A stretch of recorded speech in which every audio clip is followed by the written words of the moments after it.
Olis, soy Cecilia y bienvenidos a un nuevo video de mi canal.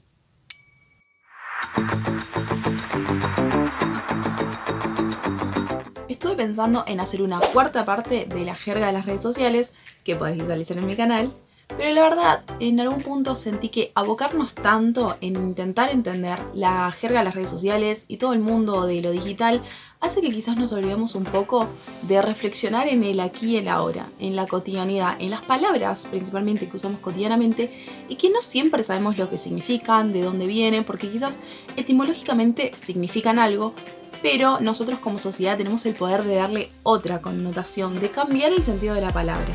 Por esto es que me pareció entretenido hacer como otro glosario, pero sobre la etimología de las palabras que usamos cotidianamente. Así que sin más que agregar, empecemos. Vamos a empezar con la palabra aborigen, que no significa sin origen. La palabra aborigen proviene del latín ab origine, que se compone de ab, que significa desde, y origine, que se traduce como origen. Por lo tanto, su significado literal no es que no tiene origen, sino que es desde el origen, desde el comienzo. En esta falsa etimología, el error es que su prefijo ab a menudo se asocia con la negación en el idioma español. En síntesis, se refiere a alguien que ha estado desde hace mucho tiempo en un lugar, desde sus orígenes o desde el comienzo. Seguimos con la palabra alumno, que se conoce socialmente como sin luz. Se piensa que la palabra se compone de una a privativa de origen griego que indica negación o ausencia, como atípico o amoral, más el sustantivo latino lumen, que significa luz. La palabra alumno proviene del verbo latino alo, que significa nutrir o hacer crecer. De esta manera, el alumnus es alguien que se cultiva o se hace crecer en conocimiento. Luego está la palabra adolescente, que no significa que adolece, aunque suenen similares. La palabra adolescente proviene del latín adolescens, que significa crecer o desarrollarse. Adolescere se forma con el prefijo ad, que significa hacia, y alescere, que significa alimentar o nutrir, derivado de alere. Por lo tanto, adolescente se traduce como el que está creciendo. Esta errada etimología también se confunde con la etapa en la que está atravesando el adolescente que adolece, que es una etapa identificada como muy confusa, muy difícil para algunos, es una transición bastante difícil de la niñez a la adultez y por eso esto da fundamento a que adolescente es el que adolece, por la situación en la que está pasando, pero esto no es así. Ahora, tengo una pregunta para vos. ¿Crees que la palabra paciencia deriva del significado ciencia de la paz? No tiene nada que ver con la paz ni con la ciencia. Paciencia viene del latín patientia, que es cualidad del que sufre. Se forma con pati, que es sufrir, ent, que es sufijo que indica agente, y el sufijo ia, que es cualidad. Así, el término hace alusión a la capacidad que tiene una persona de padecer un sufrimiento sin alterarse. Ahora vamos con una de esas malas palabras. Estúpido. La palabra proviene del latín stupidus, que a su vez proviene de stupere o estupeo, que significa quedar paralizado o aturdido. El término se utiliza para escribir a alguien lento para comprender o que actúa de manera poco inteligente. La Real Academia Española lo define como torpeza notable en comprender las cosas. Este es un claro ejemplo de la adjudicación social a un término, de la connotación negativa que se le adjudicó a este término en particular. Hay una diferencia entre la etimología de la palabra, lo que realmente significa, y el uso social que se le da. En este caso es un uso social negativo, es un insulto. ¿Alguna vez te preguntaste por qué la aiuta es la policía? En Italia la palabra justicia es giustizia. Los delincuentes solían referirse a la policía como giusta, que significa justa. Esta palabra, con la inmigración que llegó al Río de la Plata, derivó en una deformación, digamos, del justa a yuta. El siguiente término es quilombo, que también llegó con la inmigración al Río de la Plata y también sufrió una resignificación, digamos. La palabra quilombo tiene un origen africano, específicamente del idioma kimbundu, que es de Angola, y que significa asentamiento o aldea. En la época colonial de Brasil, la palabra quilombo se usó para identificar los asentamientos en donde los esclavos se refugiaban escapando de la esclavitud. Cuando este término llegó al Río de la Plata con la inmigración, fue utilizado para referirse a los burdeles. Sin embargo, actualmente se utiliza para describir una situación de lío, de desorden o de caos. Por ejemplo, llegas a tu casa, es un desastre, hay ropa por todos lados, hay mugre y vos decís, qué quilombo que es mi casa. Qué quilombo que es mi vida igual.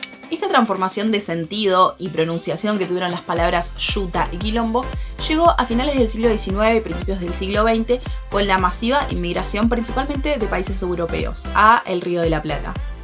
Todo este contexto de diferentes nacionalidades conviviendo propició el contexto para que nazca lo que hoy conocemos como el lunfardo.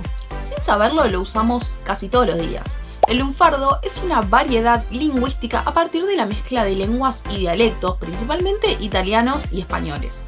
En principio fue usado por las clases sociales bajas, pero luego fue popularizándose hacia otros sectores de la sociedad, incluso llegó a ser incluido en piezas artísticas como fue el tango.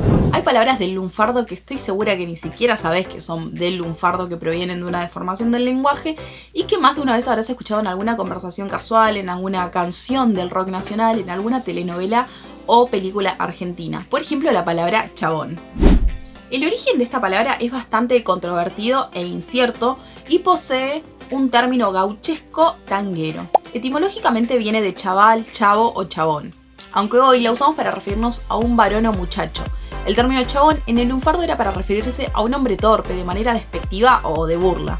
Así que este término pasó de ser sinónimo de torpe, utilizado por los gauchos o los arrabaleros, a ser una manera de nombrar de forma neutra o incluso cariñosa a una persona del sexo masculino. Aunque también está la palabra chabona, que es para referirse a las personas del sexo femenino. Pasamos a otra palabra del lunfardo que es chamullar. ¿Qué significa chamullar? Esta palabra proviene del caló, que es un dialecto gitano en español. Originalmente significaba hablar o conversar y se usaba para referirse a conversaciones en voz baja o cuando alguien hablaba un idioma mezclando palabras de diferentes orígenes. Actualmente su uso puede referirse a situaciones en las que una persona intenta engañar, persuadir o convencer de determinadas ideas, ya sea en una situación de seducción o simplemente de convencimiento. Bueno, gente linda, hasta acá el video del día de hoy, conociendo un poco sobre estas palabras que usamos cotidianamente, que ya las naturalizamos tanto que ni siquiera nos ponemos a pensar de dónde vienen, si significan lo mismo para mí que para alguien de otro país, por ejemplo. Espero que te haya gustado. Si te gustó, regálame un like, suscríbete y compartilo con algún amigo. También te invito a activar la campanita para saber cuándo subo video nuevo. Por otro lado, si tenés una palabra que se te ocurrió, que no sabes bien el significado, porque una persona dice una cosa, otra persona dice otra cosa, puedes dejármela acá abajo en comentarios que los voy a estar leyendo y quizás podemos hacer una segunda parte de este glosario argentino, digamos. Y si te gustó mi contenido, te invito también a pasarte por Spotify y escuchar mi podcast titulado Al Fondo, un podcast de casos reales, en donde analizo la cobertura mediática de algunos casos o situaciones que tuvieron impacto en los últimos años, en el último tiempo, cómo fueron contados y qué intereses, prejuicios o estereotipos influyeron en la representación de esos hechos. Claramente el contenido del podcast es mucho más serio que este video, pero si quieres algo en la misma sintonía te invito a ver los videos que tengo subidos a este canal, te los voy a dejar acá abajo en la cajita de descripción, llamados Jerga Tuitera parte 1, 2 y 3, en los que intento definir palabras de las redes sociales, como X o Twitter como le digan.